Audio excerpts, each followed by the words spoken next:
अस्सलाम वालेकुम, आप देख रहे हैं हो क्या रहा है। मैं हूं फैसल अब्बासी, आरिफ निज़ामी साहब भी साथ हैं। बहुत शुक्रिया निज़ाम साहब, आपका प्रोग्राम में हमें ज्वाइन किया है वफाकी वज़ीर तालीम शफ़क़त महमूद साहब ने भी। शफ़क़त साहब, बहुत शुक्रिया आपका। आज की ख़बरें बहुत सी हैं। मुस्लिम लीग नून के जो रहनुमा हैं शाहिद खाकान अब्बासी, इसके अलावा अमीर मकाम आज नैब को पेश हुए हैं। फिर इसके साथ साथ PDM को लेकर भी अपोजिशन खासी मुतहर्रिक नज़र आ रही है। लेकिन निज़ामी साहब, मोस्ट इंपॉर्टेंट हमने देखा जो नून लीग की CEC है उसका इजलास हुआ और नवाज़ शरीफ साहब बदरिया वीडियो लिंक उसमें शरीक हुए हैं और कहते हैं कि अब फैसला कर लिया है कि ज़िल्लत की ज़िंदगी नहीं जीनी है, अब इज़्ज़त के साथ जीना है। और इसके अलावा और भी उन्होंने खासी सख्त बातें की हैं। ये पैगाम क्या है, किसके लिए है, और ये बड़ी देर से फैसला नहीं किया नवाज़ शरीफ साहब ने? हाँ, कई दहाइयों की ग़ुलामी करने के बाद एकदम इनको इज़्ज़त की ज़िंदगी गुजारने का ख्याल आया। तो अब यही चीज़ है ना कि वो लोग जो ख़ुद साल तक सो कॉल्ड एस्टेब्लिशमेंट के नुमाइंदे या ग़ुलाम या जो भी कराते थे, एकदम वो बड़े इनकलाबी हो गए। और इस मामले में क्या क्रेडिबिलिटी है इनकी, ये अब मेरा शफ़क़त महमूद साहब से पूछते हैं। जी शफ़क़त साहब, अस्सलाम वालेकुम। जी वालेकुम अस्सलाम। तो ये आपने क्या टीका लगा दिया मियां नवाज शरीफ को, इनकलाबियत को? इनकलाबियत का टीका नहीं है। जब उनके और उनके ख़ानदान की जो लूटमार थी वो पकड़ी गई है और जब कानून का हाथ जो है अब वो सख्त होता जा रहा है, तो फिर साथ जैसे आपने कहा कि अपनी तरफ से इनकलाबियत जाग उठी। मैं वैसे एक चीज़ का सोच रहा था जब आप शुरू में बात कर रहे थे कि ज़िल्लत की ज़िंदगी क्या ये नहीं होती कि जब आप पे इल्ज़ाम हो कि आपने अरबों रुपए खा लिए, जब आपने जदातें बनाई, इस गरीब कौम का पैसा खाया, जब बच्चा बच्चा शहर शहर गली गली जानता है कि आपकी क्या आपकी इन चीज़ों के बारे में, आपकी चोरी के बारे में, तो ज़िल्लत तो वो होती है। इज़्ज़त वो होती है जहाँ पे आप खड़े रहें और सारी उम्र आपका एक ही, और आपने जेन्युइनली कुर्बानियाँ दी हों। आपने क्या कुर्बानियाँ दी हैं? आपने तो इस कौम के साथ वो किया है जो उसके दुश्मन भी नहीं करते। अब आप 4 फ्लैट तो शहबाज शरीफ साहब के दरियाफ्त हो गए हैं, 4-5 आपके अपने हैं। आप लंदन को जानते हैं, लंदन में मिलियंस ऑफ पाउंड्स के ये फ्लैट्स हैं सेंट्रल लंदन के अंदर। आज तक ये नहीं बता सके कि जी, कभी कहते हैं कतरी पैसा था, कभी कुछ कहते हैं। शहबाज शरीफ से पूछा कि ये 4 फ्लैट आपने कैसे लिए, उनके पास कोई जवाब नहीं है। जवाब ये है कि हमारी विक्टिमाइजेशन हो रही है, हमारे साथ इंतकामी कार्रवाई हो रही है। यानी कि ये एक कुछ सियासतदानों ने जो कि खैर सियासत का नाम भी बदनाम कर रहे हैं, लेकिन कुछ सियासतदानों ने तरीका ये अख्तियार कर लिया है कि जितनी लूटमार कर सकते हैं करें, और उसके बाद जब आपको कानून का हाथ पड़े तो शोर मचा दें कि ये सियासी इंतकाम दिया जा रहा है, सियासी इंतकाम लिया जा रहा है। तो बहरहाल ये एक अलमिया है, हमारी कौम के लिए भी एक अलमिया है कि ऐसे लोग ऊपर बैठे हैं जिनके ऊपर ओपन एंड शट केसेस। और नवाज शरीफ साहब तो कन्विक्ट भी हो चुके हैं, उनको उनके खिलाफ तो अदालत ने फैसला दे दिया है और नाअहल हो चुके हैं, लेकिन फिर भी इस किस्म की बातें। और मेरा तो ख्याल है कि अल्लाह ताला ने उनको इसी दुनिया में सजा दी है। जहाँ जाते हैं, लंदन में रह रहे हैं लेकिन बाहर निकल के जब निकलते हैं तो लोग जो है उनका पीछा करते हैं और आवाज़ें कसते हैं। तो ये इससे ज़्यादा ज़िल्लत जो है वो और क्या होगी उनको और उनके बच्चों को। किसी मॉल पे जाते हैं, कहीं जाते हैं तो आम आवाम जो है उनको देख के चोर चोर के नारे लगाती है। तो ये ज़िल्लत है, असल ज़िल्लत तो ये है। बाकी वो अपनी सियासी बका के लिए या अपनी बाकी बातें करते रहेंगे, करते रहते हैं, कोई ऐसी बात नहीं है। तो वो ये तो नहीं है वो तो कहते हैं जी सारे PTI के लोग मेरा पीछा पड़ते रहते हैं और वो ये नारेबाजी करवाते हैं और ये होल्डिंग कराते हैं। वैसे तो मैं बड़ा वाइज़्ज़त आदमी हूँ। मैं मामूली बातें हैं ना जो कि मैं सीधी कि आज तक मुझे ये बताएं कि वो एक कतरी खत के अलावा आज तक ये बता सके हैं कि ये जो एवन फील्ड के फ्लैट हैं जो कि अरबों रुपए के हैं, ये कहाँ से आए? क्या शहबाज शरीफ बता सकते हैं कि उन्होंने जो 4 फ्लैट लंदन में लिए हैं कहाँ से आए? और जो उनकी टीटियां बाहर से लगी हैं, जो बाहर से पैसे आए हैं, उनके बारे में बता सकते हैं वो कहाँ से आए? तो जिल्लत तो ये होती है आरिफ जी, जिल्लत और क्या होती है? जिल्लत ये है कि इस जिंदगी में आपको हर बच्चा बच्चा जानता है पाकिस्तान का कि आपने ये मालो दौलत जो है वो कैसे कमाई है, तो फिर ये जिल्लत होती है। और जब आप घर से भी बाहर ना निकल सके तो इस दुनिया में आपके ऊपर घेरा जो है वो तंग हो गया आपके इस दुनिया में, और अगले जहान तो जो होगा सो होगा। तो मेरा ख्याल है कि उसके बाद बाकी इनके पास एक ही हथियार है कि अदारों को बुरा भला कहो, अदलिया को बुरा भला कहो, आर्मी को बुरा भला कहो, और उससे चंद तबके जो कि इंतशार चाहते हैं उनको खुश करो और हीरो बनने की कोशिश करो। ठीक, शफकत साहब, जो आज इस्लामाबाद हाई कोर्ट में समाअत हुई उस दौरान जजेस ने बड़े तारीखी रिमार्क्स दिए हैं। उनका ये कहना है कि नवाज शरीफ का बैरून मुल्क जाना निज़ाम की तज़हीक है और मुलजिम लंदन में बैठा इस सिस्टम पे हंस रहा होगा। निज़ाम में आप भी हैं, निज़ाम में हम भी हैं, बाकी लोग भी हैं। सर, ये निज़ाम बेहतर कैसे होगा ताकि आइंदा कोई मुलजिम क्या बल्कि मुजरिम इस तरह जा ना सके? पहले तो बात यह है कि इस चीज़ पे गौर करना ज़रूरी है कि जो शहबाज शरीफ की ज़मानत कैंसिल हुई वो लाहौर हाई कोर्ट ने की, और जो आज आप रिमार्क्स कोर्ट कर रहे हैं वो इस्लामाबाद हाई कोर्ट के हैं। ये कोई तहरीक इंसाफ के कारकुन नहीं है, ये ऑनरेबल जजेस हैं जो कि बेल भी रिजेक्ट कर रहे हैं और जो रिमार्क्स भी दे रहे हैं।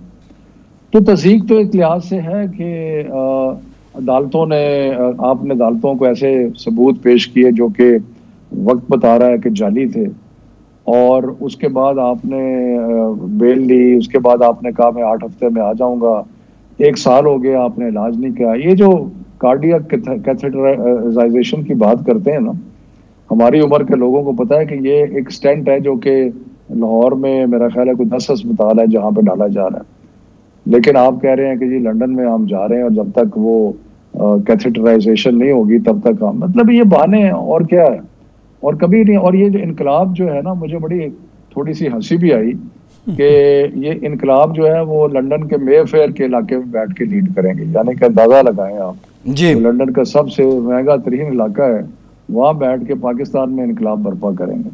जी जी, ठीक है शफकत साहब, एक ब्रेक लेते हैं। ब्रेक के बाद जब वापस आएंगे, खुल गए हैं आज पाकिस्तान भर में प्राइमरी स्कूल्स भी, इससे मुतालिक भी बात करेंगे, और पीडीएम जो है ये तहरीक हुकूमत के लिए क्या चैलेंज है और अगर है तो किस नौयत का। ब्रेक के बाद बात करते हैं।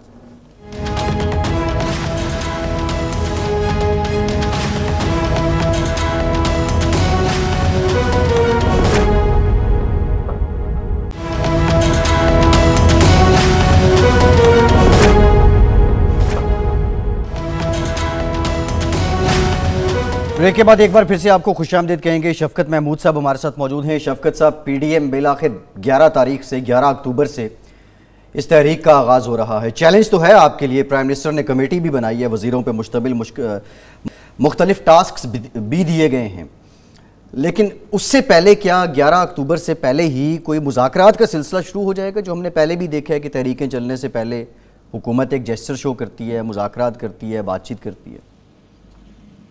मेरा ख्याल है पहली तो बात मैं करेक्ट कर दूं कि प्राइम मिनिस्टर ने कोई फॉर्मल कमेटी नहीं बनाई। वजीर जो है वो प्राइम मिनिस्टर को मिलते रहते हैं, हालात हाज़रा भी डिस्कस करते हैं, पॉलिटिक्स भी डिस्कस करते हैं, तो कोई ऐसी स्पेसिफिक चीज़ कि जी कमेटी को खास बनी है वो तो दुरुस्त नहीं है। दूसरा ये है कि जुलूस जलसे उनका हक है, ज़रूर करें। मुझे सिर्फ बतौर वज़ीर तालीम सिर्फ एक तशवीश है कि फजलुर रहमान जो है वो अपने जलसों के लिए मदरसे को, बच्चों को इस्तेमाल करते हैं, और मदरसे के बच्चे जो हैं बाकी बच्चों की तरह पिछले 6 माह में कोई तालीम हासिल नहीं कर सके। तो बाकी जलसे शौक से करें, लेकिन मेरी यही गुजारिश होगी कि ये स्कूल के और ये जो मदरसों के बच्चे हैं ना, उनको अपने जलसे जुलूसों में और अपने पॉलिटिक्स के लिए इस्तेमाल ना करें। तो बाकी आपको वेलकम है, आप जलसा करना चाहते हैं ज़रूर करें, उसमें हमें कोई प्रॉब्लम नहीं है। नहीं, लेकिन शफकत साहब, एक शख्स जो कि डिस्क्वालीफाइड है और अदलिया के ज़रिए डिस्क्वालीफाइड है, वो भी पॉलिटिकल एक्टिविटी पूरी कर रहा है, और मौलाना फजल रहमान भी पूरा डोल डाल रहे हैं अपना। तो ये लग रहा है कि कोई हुकूमत मुखालिफ तहरीक को बनाने की कोशिश की जा रही है, और इसमें कोई इम्कानात हैं आपको किसी किस्म की भी कहीं से ट्रैक्शन मिलने की? पहले तो बात यह है कि बिल्कुल हुकूमत मुखालिफ तहरीक बनाने की पूरी कोशिश है, बनेगी नहीं। बनेगी इसलिए नहीं कि अवाम इनके साथ नहीं है। तो अवाम अच्छी तरह जानते हैं कि जिस तरीके से इन्होंने पिछले 10 साल में इस मुल्क के साथ किया, तो अवाम तो बिल्कुल इसके साथ नहीं है। दूसरा एक और आपने नुक्ता उठाया, वो भी गौर तलब है कि एक शख्स जो कन्विक्टेड है, एक शख्स जो मफरूर है, मफरूर एक शख्स जिसके नाकाबिले जमानत वारंट गिरफ्तारी जारी है, क्या उसको ये हमारी मीडिया में इस तरीके से पब्लिकली पजीराई मिलनी चाहिए या नहीं? जो आपके अदालतों ने जिसको सजा दी है, कोई पॉलिटिकल पार्टीज ने नहीं दी, और नाअहल भी अदालतों ने किया है। तो जो नाअहल शख्स है, मफरूर है, वारंट गिरफ्तारी जिसके जारी है, क्या उसको इस तरीके से मीडिया पे आना चाहिए? मेरी जाती नज़र में तो नहीं है, लेकिन बहरहाल जिस तरह चल रहा है। बाकी रह गया कि तहरीकें, आपको पता है कि जब से मुझे याद पड़ता है 60 से लेके आज तक, ऑपोजिशन जो है वो बिल के बैठ के तहरीकें चलाती है या तहरीकें चलाने के अंदिये देती है और प्लान करती है और एपीसीज बनती है, हमेशा एपीसीज बनती रही हैं। तो कोई एक नई बात नहीं है, कुछ नहीं होगा इससे जी। लेकिन शमखुद साहब, एक फ़र्क है कि प्राइम मिनिस्टर ने पहले तो वीटो कर दिया इसको, इस आइडिया को कि इनको नवाज शरीफ को खुली चिट्ठी दे दी जाए। फिर उन्होंने कहा कि लोग खुद ही फैसला कर लेंगे। तो ये फैसला तो आपने ही किया खुद। नहीं, मैं तो आपको एक अपनी जाती राय दे रहा हूँ कि इसको अगर आप गौर करें, बिल्कुल इजाजत दी, वज़ीर आज़म ने इजाजत दी। लेकिन मैं वैसे कह रहा हूँ कि सोचने की बात है ना कि एक शख्स जो मफरूर भी है, जो कि वारंट गिरफ्तारी जारी है, कन्विक्टेड है, नाअहल है, फिर ये तो हमारी सियासत की रिफ्लेक्शन है ना कि ऐसे शख्स जो हैं वो आके हमें भाषण दे रहे हैं जमहूरियत का, हमें बता रहे हैं कि किस तरीके से वो जंग लड़ेंगे या जिल्लत की डेफिनेशन दे रहे हैं हमें। तो मेरा ख्याल है कि ये एक ऐसी चीज़ है जो गौर तलब है। मतलब शौकत साहब, यही बात लगती है मुझे बड़ी अजीब कि जो नाखूब है वो खूब हो जाए और जो खूब है वो नाखूब हो जाए। ये तो एक तमाशा ही हो गया ना कि जो आदमी डिस्क्वालीफाइड है फॉर लाइफ, उसको उसके बयानिया में या उसकी हकूक़ में, और जो शख्स क्वालिफाइड है उसके कोई फ़र्क नहीं रह गया। ये बिल्कुल सही पॉइंट आपने उठाया कि क्या फ़ायदा ये आर्टिकल 63 का, डिस्क्वालिफिकेशन का, और डिस्क्वालिफिकेशन कोर्ट्स के ज़रिए, कोई ऑर्डिनेंस नहीं आया कि जी, कोई एब्डो नहीं है जो कि ऑर्डिनेंस आ गया कि जी डिस्क्वालिफाइड है। कि वो देखिए, ये प्राइम मिनिस्टर इमरान खान ने ये कई दफ़ा कहा है और मेरा ख्याल है कि उसको दोहराना चाहिए कि जब अखलाकी पस्ती आती है तो उसकी ये शाखसाने हैं कि जब अच्छे और बुरे की तमीज़ जब ख़त्म होने लग जाए, और इसमें हमें सबको सोचना चाहिए, कलेक्टिवली सोचना चाहिए जी, कि ये लोग जो कि अदालतों से कन्विक्ट हुए, पहले तो ये था ना कि जी मुझे कन्विक्शन नहीं हुई, ये अदालतों से कन्विक्ट हुए हैं, तो हमें सोचना चाहिए कि अच्छे बुरे की तमीज़ हमें हर सतह पे करनी चाहिए। और चाहे वो मीडिया हो, चाहे वो कोई भी हो, चाहे आवाम हो, चाहे कोई कम्युनिटी का हिस्सा हो, सबको सोचना चाहिए कि क्या कोई अच्छे बुरे में कोई तमीज़ है। जब अच्छे बुरे में तमीज़ ख़त्म होगी तो मुआशरे तो तबाह हो जाते हैं। ये बिल्कुल सही बात है, हमें सोचना चाहिए। हाँ, लेकिन ये जब इस किस्म की सूरत हाल हो तो फिर इस किस्म की पाबंदियाँ लगाने की ज़रूरत ही नहीं होनी चाहिए। इससे और बल्कि एक ये नैरेटिव मजबूत होता है उन लोगों का कि हुकूमत इंतकामी कार्रवाइयाँ कर रही है। जी सही बात है, इसलिए तो पाबंदी नहीं लगाई। लेकिन मैं तो सिर्फ ये कह रहा हूँ, मैं अपने माशरे के ऊपर, या जो एक माशरे का एक तबका कह लें, कि जो एक सूरत हाल पैदा हो गई है जहाँ पे वो लोग जिनके बारे में साबित हो चुका है कि उन्होंने इस गरीब कौम को लूटा है, और अगर वो जो है वो उनके बारे में कोई तफरीक ना हो, अगर उनके बारे में वही उनको इज्जत का मुकाम दिया जाए, तो ये एक वही मैं कहता हूँ ना, फिर ये अखलाकी जो गिरावट है मुआशरे की, उसकी एक निशानी है। जी जी। शौकत साहब, ये जो स्कूल खोले हैं आपने, अब तो सब जी जी। ओपन हो गया ना, आपकी क्या रिपोर्ट्स हैं कि ये आपने कैलकुलेटेड रिस्क लिया है या मिनिमल रिस्क है, क्या है इसमें? क्योंकि हैं तो बच्चे ही ना वो। नहीं आरिफ जी, हमारे हमने बच्चे जब स्कूल खोले 15 सितंबर को, तो हमने ये फैसला किया था कि हम एक एक हफ्ते का बीच में गैप दे के टेस्टिंग करके और सारा हिसाब किताब लगा के फिर आगे बढ़ेंगे।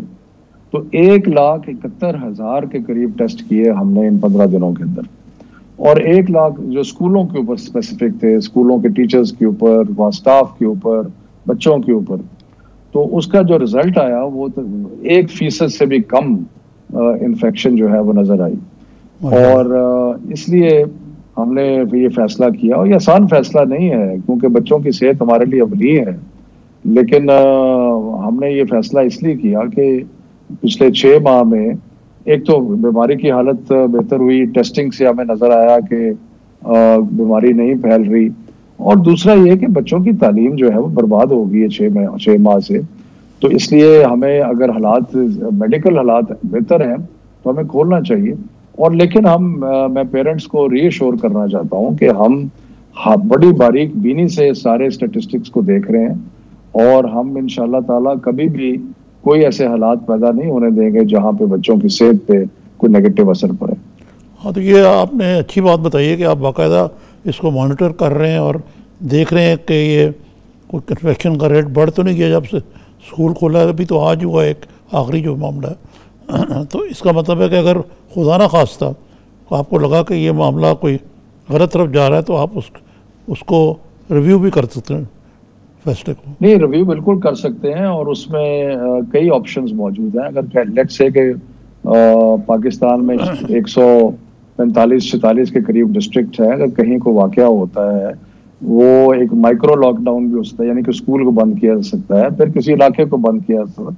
सो बहुत सारे ऑप्शंस हैं, लेकिन सारे को हम नहीं समझते कि ऐसे हालात हैं जिनकी थोड़ी सी एक स्पाइक आपको नजर आ रही है शायद कराची के अंदर, लेकिन ऐसे हालात नहीं है कि स्कूल और एजुकेशन इंस्टीट्यूशंस को बंद कर दिया जाए। जी जी, ठीक है शफकत साहब, ये स्कूल से मुताल्लिक ज़ाहिर है ये बड़ा अवाम इसको जानना भी चाह रहे थे, आपने क्लैरिफाई कर दिया। एक और मामला है जो पीटीआई से डायरेक्टली रिलेटेड है।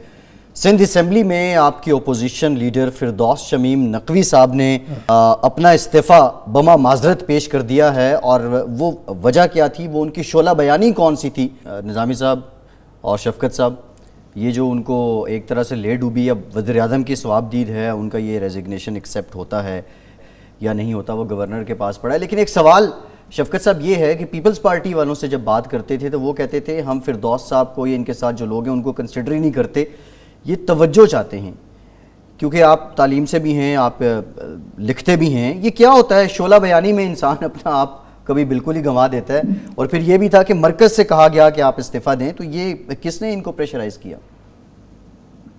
ये मुझे कोई ऐसी हकीकत में आपको ये नहीं कि मैं कुछ चीज छुपा रहा हूँ, मुझे इसका इल्म नहीं है कि ये किसी ने कहा उनको या नहीं कहा। मेरा ख्याल है कि उनको खुद अफसोस है बहुत ज्यादा इस बात पे, क्योंकि मेरी मुलाकात हुई थी, उनको बहुत अफसोस है कि उनका शोला बयानी या जोरे बयान में कुछ ऐसी बातें वो कह गए जो कि उनका बिल्कुल कोई ख्वाहिश नहीं थी कहने की।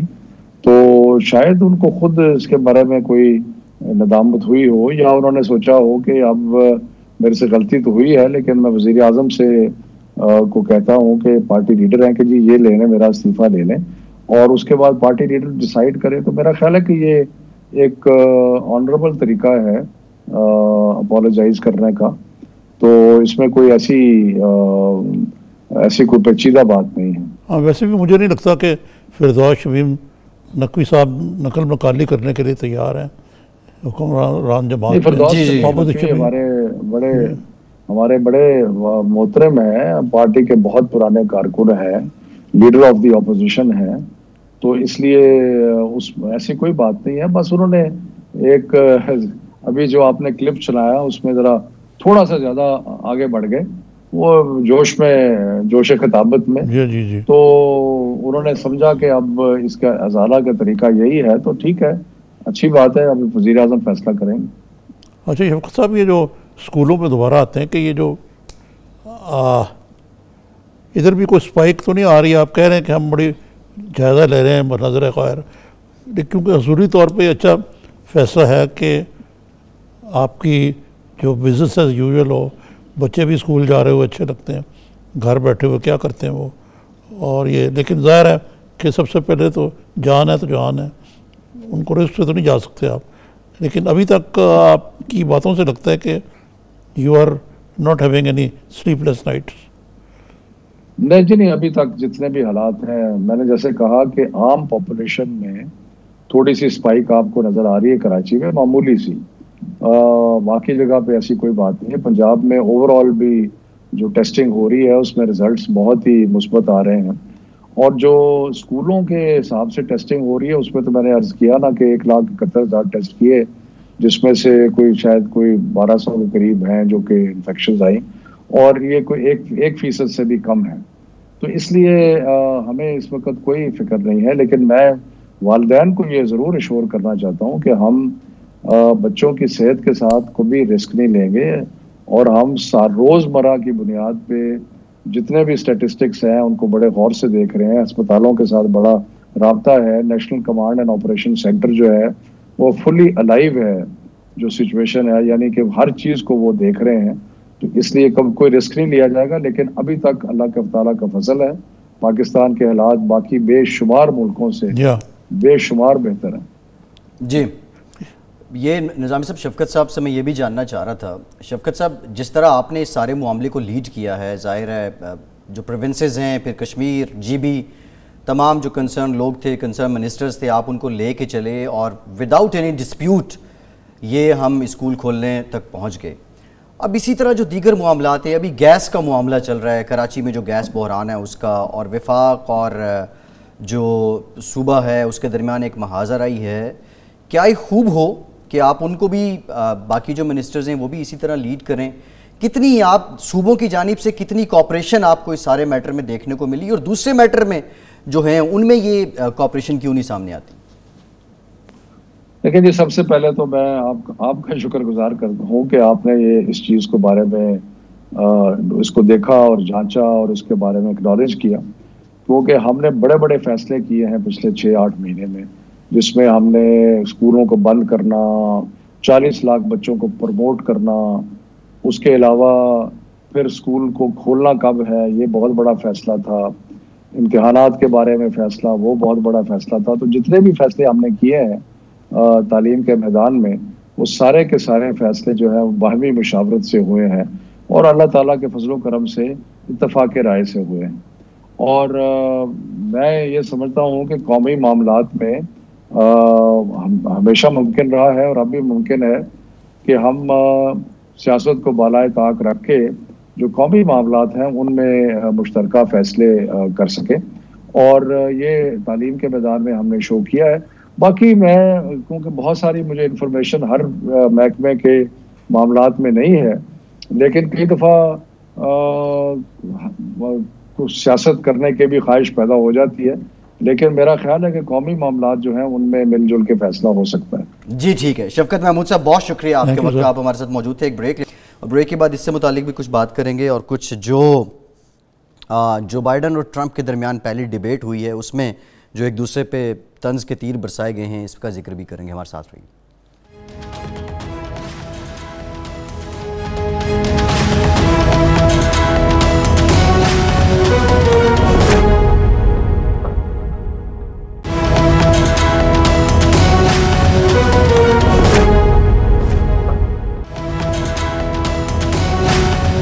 ब्रेक के बाद एक बार फिर से प्रोग्राम में आपका खैर मकदम करते हैं। डोनाल्ड ट्रंप और अमरीकी सदारती उम्मीदवार जो बाइडन के दरमियान पहला मुबाहिसा हुआ, और ये रिवायत से हटके खासा मुख्तलिफ मुबाहिसा था। जो मॉडरेटर थे वो तो चुप करवाते ही रह गए, बिलखुसूस ट्रंप को बार बार टोका उन्होंने। निज़ामी साहब, वैसे तो सर्वेज जो इलेक्शन से पहले आते हैं अमेरिका में, वो कुछ लोग तो जो बाइडन साहब के ज़रा बर्तरी उनको दिखा रहे हैं। खैर ये तो बाद में पता चलेगा, दिखा नहीं रहे, है मतलब है वहाँ काफ़ी साइंटिफिक होते हैं, जी जी जी, गलत भी होते हैं। हाँ, लास्ट टाइम देखें जो हिलरी थी वो इसी तरह सर्वेज उनके हक में थे, लेकिन ट्रंप सब बिल्कुल सामने आ गए। ये पहले तो ये बताएं कि ये मुबाहिसा रिवायत से हटके कितना मुख्तलिफ था? इस लिहाज से था कि दोनों साइड ने डिडंट होल्ड एनी पंचेस। जहाँ तक ट्रंप का तल्लक है, वो तो हमेशा से ही एक सिमा पाक शख्सियत है और बड़ी नफरत अंगेज़ बातें करता है। लेकिन बाइडेन ने भी तुर्की जवाब दिया, बल्कि शट अप तक कह दिया। तो ये अमरीकी निज़ाम में या इलेक्शन में जो पोलराइजेशन हुई है उसका मज़र है सारा। और बिल्कुल वो वाज़ेह है कि इस वक्त क्या सूरत आ रहा है। ट्रंप का दरअसल बात यह है कि उसके 2-3 जो चीज़ें हैं वो उसके मुआविक नहीं जा रही। मसलन ये तो ठीक है, आप गालम गलौज देते हैं, बुरा भला कहें और डेमोक्रेट्स को, लेकिन जो बाज़ बुनियादी इश्यूज हैं, मसलन ये कोविड से स्ट्रेटजी पॉलिसी जो थी, कोविड-19 जो है वो नीचे जाने का बार नाम ही नहीं ले रही, ऊपर से ऊपर जा रही है। कितने लाखों रुपए लोग जो है वो तो मर चुके हैं इसमें। जी ऐसे ही है। तो आई मीन अगर देखा जाए तो एक लिहाज से ये एक बहुत बड़ा क्राइसिस है, और ट्रंप हमेशा जाहिलाना बात ही करता रहा और एक इंडिफरेंस भी उनका सामने आता है। तो इस सूरत हाल में पिछले इलेक्शन के मुकाबले में ट्रंप के लिए बड़ा मुश्किल हो गया। बाज़ लोग तो कहते हैं कि अगर ये खिलौना मुझे ना दिया तो मैं तोड़ दूंगा वो इलेक्शन को, डिस्प्यूट करने की कोशिश करेगा। लेकिन मेरा इतनी लूटरी मची हुई अमेरिका में। निज़ामी साहब, ग्रेट रिसेशन जो 1930s में था अमेरिका में, और उसके बाद फिर वर्ल्ड वॉर 2 के बाद ये कोविड जो है पिछले 100 सालों में सबसे बड़ा आलमी मईशत के लिए धचका है, और अमेरिका सबसे ज़्यादा मुतासिर हुआ है। आपको याद है कि जो पेट्रोलियम वहाँ पे प्राइजेज़ हैं वो माइनस में चली गई, और इवन यहाँ तक कंपनीज इस बारगेन पे आ गई कि आप पेट्रोल ख़रीदें तो हम आपको इतने डॉलर्स खुद से भी देंगे। ये जो मईशत, जी ये जो मईशत कोविड-19 की वजह से नीचे आई है, ये डेमोक्रेटिक जो उम्मीदवार हैं जो बाइडन, इनके पास कितना बड़ा हथियार है, या फिर ट्रंप जो पब्लिक हैं, जो ट्रंप के फॉलोअर हैं, वो इस बात का इदराक करेंगे कि ये कोविड की वजह से पूरी दुनिया के साथ हुआ है, इसमें तो अमेरिकी पॉलिसी का तो कोई जिम्मे नहीं है। नहीं, ये ऐसी बात नहीं है। कोविड-19 में मिस हैंडलिंग में ट्रंप का बहुत बड़ा मनफी रोल है। मसलन वो पहले तो कहते थे मास्क पहनना ही गलत है, ना खुद पहनते थे ना पहनने देते थे, मजाक उड़ाते थे। लॉकडाउन के भी वो मुखालिफ रहे, आपको पता ही है जी। और बल्कि जो लोग मास्क पहनते थे उनका मतून किया जाता था, बुरा भला कहा जाता था। अब उन्होंने एक और तुरफंद नहीं छोड़ी कि जी ये सारा कुछ जो है ये कम्युनिस्टों की और एंटी नेशनल लोगों की, बीच में चाइना को भी रगड़ा। एक तरफ तो हम चाइना को तो रगड़े जा, ये बातें देख के हमें लगता है यार कि हम पाकिस्तान में रोना रोते थे कि हर एक को गद्दार करार दे दो, एंटी पाकिस्तान करार दे दो। इस किस्म की अक्सर ये अभी तक होता है। लेकिन ट्रंप भी कोई कम अहमक नहीं है। ट्रंप के पास शो केस में क्या है, नैरेटिव अवाम को दिखाने के लिए? ट्रंप के पास शो केस में एक चीज़ थी, वो इकॉनमी थी। इकॉनमी काफ़ी ग्रो कर रही थी जी, लेकिन अब उधर भी। और दूसरी है कि जब हर घर में हम बात हो रही हो, पूरा अमेरिका लॉकडाउन हो, अमेरिका के लोग जो है बाहर जाने से कासिर हो, और एक क्या कहते हैं उसको, एक गम की एक गम और गुस्सा दोनों दो जी। तो ये यकीनन अमेरिकी सोसाइटी को और ट्रंप के प्रोस्पेक्ट्स को बड़े मनफी तरीके से इम्पैक्ट करेगा। निज़ामी साहब, जो ट्रंप की कोशिशें थीं, और ट्रंप का बल्कि मंशूर में भी था कि जो अमेरिका ने अपने आप को मुख्तलिफ जगहों पे बज़रिया फोर्स इंगेज किया हुआ है, वहाँ से हमने निकलना है और हम सिर्फ अमेरिका को फोकस करना चाह रहे हैं, अमेरिकन को हम सुपीरियर करना चाह रहे हैं, वो ट्रंप किस हद तक उसको अचीव कर पाया? देखिए, वहाँ भी मामला ये है कि ये एक वाकई एक बड़े बड़े कॉम्प्लिकेटेड इश्यूज़ को ये सादा तरीके से कहता जी मेरा, मसलन कोरिया का जो शुमाली कोरिया का जो सदर है, क्या नाम है, किम जो कुछ ऐसा ही है जी, किम जोंग। अब पहले तो कहा इसका नाम ही रॉकेट मैन है फिर उसको जाके जप्फी डालने शुरू कर दी जी। 3 दफा जाके उसको मिला कि जो बड़े कॉम्प्लिकेटेड फॉरेन पॉलिसी और स्ट्रेटेजिक इश्यूज हैं ये समझते मैं जब जप्फी डालने से बाद अब वहाँ हुआ ये है कि इतने इसका इतना नेगेटिव इम्पैक्ट हुआ है कि ट्रंप की जो फॉरेन पॉलिसी की इस पर बहुत वो कर रहा था वो बूमरैंग कर गई तो ना इसकी खारजा पॉलिसी में कामयाबी हुई है। हाँ, इकॉनमी जो है वो बड़ी ठीक जा रही थी। अरे निज़ामी साहब, किम जॉन का आपने जिक्र किया, वो भी तो अपनी नौयत की एक मुख्तलिफ किस्म की शख्सियत है ना। वो कोविड के दौरान 30-35 दिन गायब ही हो गए वो भी बास तो उनकी अमवात की खबरें इंटरनेशनल मीडिया पे आने लगी। ट्रंप और किम जो है ये दोनों ही क्लाउन हैं अच्छा निज़ामी साहब, कुछ ज़रा लोकल आ जाते हैं, डोमेस्टिक हम बात कर लेते हैं। CCPO लाहौर उमर शेख साहब ने एक चिट्ठी लिखी है IG पंजाब इनाम गनी साहब को और उनसे ये इस्तदा की है कि जो DSP हैं ग्रेड 17 के ऑफिसर्स, उनके तबादले और तकर्रुर का जो इख्तियार है वो सिटी पुलिस चीफ यानी उमर शेख साहब को, CCPO साहब को दिया जाए। और इससे पहले भी ये इख्तियार रहा है और ताकि वो जराइम पे जो काबू पाना चाहते हैं तो ये उनको इस चीज़ की ज़रूरत है। अब इनाम गनी साहब क्या वो इख्तियार देंगे या नहीं देंगे? और ये बज़ाहिर तो है महकमाना सिलसिला, लेकिन आपको पता है पुलिस में तकर्रुर और तबादले हमेशा से इसको शक की निगाह से देखा गया है। क्या मकासद और क्या हो सकते हैं जराइम पे काबू पाने के अलावा? देखिए, बात यह है कि एक सबसे बड़ी ख़राबी बुनियादी तौर पे जब सियासी बुनियादों पर तकर्रियाँ की जाए और CCPO साहब भी जो है वो एक अपनी ख़ास दबंगपन और एक ब्रांडिंग लेके आए हैं और ताबड़तोड़ उन्होंने बड़ी बुनियादी गलतियाँ की हैं।